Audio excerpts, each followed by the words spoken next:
Men Jo'rayev Murodullo Tojikiston Respublikasining Tursunzoda shahrida tug'ilganman.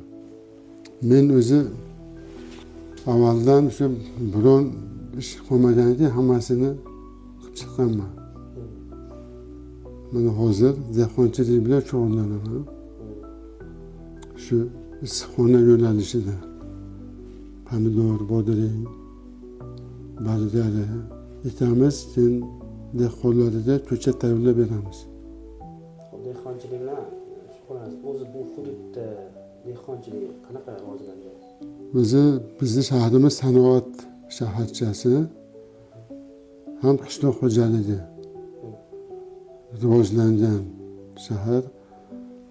Uzumchilik bor, paxtachilik, keyin meva sabzavot yetishtiramiz.